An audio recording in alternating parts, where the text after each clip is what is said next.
Bom, antes de mais nada, é importante a gente explicar o que são essas tais águas residuais. Então, para simplificar a conversa, a gente vai tratar aqui de águas residuais como sendo os esgotos, e mais especificamente esgotos das cidades. Então, entendam o esgoto como um lugar para onde todos os dejetos que as pessoas produzem nas cidades vão. Eles eventualmente contêm os patógenos e até os produtos que as pessoas consomem, como medicamentos, antibióticos e eventualmente drogas. Então, essa é uma forma que os pesquisadores descobriram de monitorar patógenos ou circulação de produtos dessa natureza, sem precisar incomodar a população. A coleta desse tipo de material não é um processo trivial, tendo que ali a gente tem esgoto, que tem todo tipo de matéria, orgânica, inorgânica, até metais pesados e outros materiais químicos que atrapalham, de alguma forma, a detecção de material genético. Então, esse processo de coleta, primeiro, ele precisa observar qual população que está contribuindo para aquele esgoto.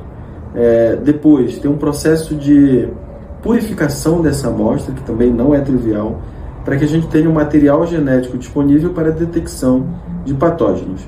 E aí tem várias estratégias de fazer isso. Uma delas é tentar detectar qualquer patógeno por meio do material genético, e aí os pesquisadores lançam mão de uma técnica chamada de metagenômica, onde é possível você identificar o material genético de micro-organismos, inclusive, que não são conhecidos. Mas também é possível você definir micro-organismos-alvo.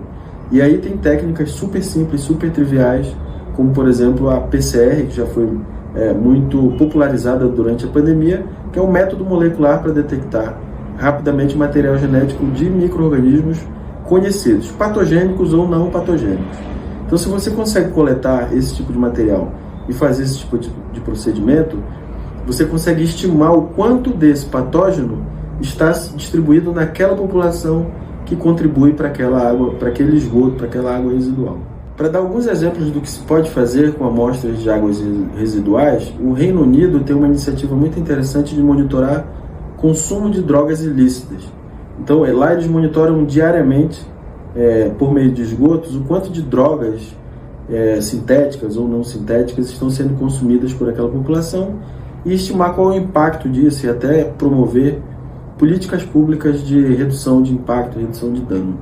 Um outro uso que se faz muito importante do monitoramento de águas residuais é a detecção de resistência a antimicrobianos.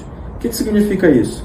É identificar a presença de bactérias, de fungos e de outros micro-organismos que são resistentes aos medicamentos, aos antibióticos disponíveis hoje para nós. E por que isso é importante?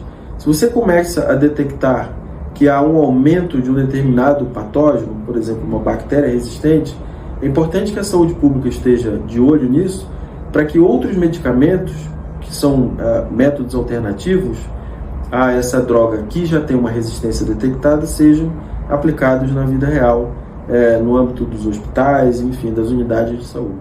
Para a saúde pública é super importante monitorar esse tipo de material, porque, primeiro que a saúde pública, a vigilância hoje, pelo menos no Brasil e na maior parte dos países do mundo, ela é muito baseada em detecção de doença, ou seja, as pessoas precisam ter sintomas, procurar uma unidade de saúde, coletar a amostra, levar essa amostra para o laboratório para identificar um patógeno e finalmente você perceber que existe ali um surto, uma epidemia ou coisa do tipo. O monitoramento de águas residuais, ele dispensa boa parte desse processo, porque a amostra já está à disposição. Então é possível você detectar aquele patógeno naquela população antes mesmo de você ter uma epidemia, antes mesmo de você ter pessoas que já estão expressando a forma clínica da doença, por assim dizer. Então você consegue disparar as ações de controle mesmo antes de você ter uma epidemia já em curso.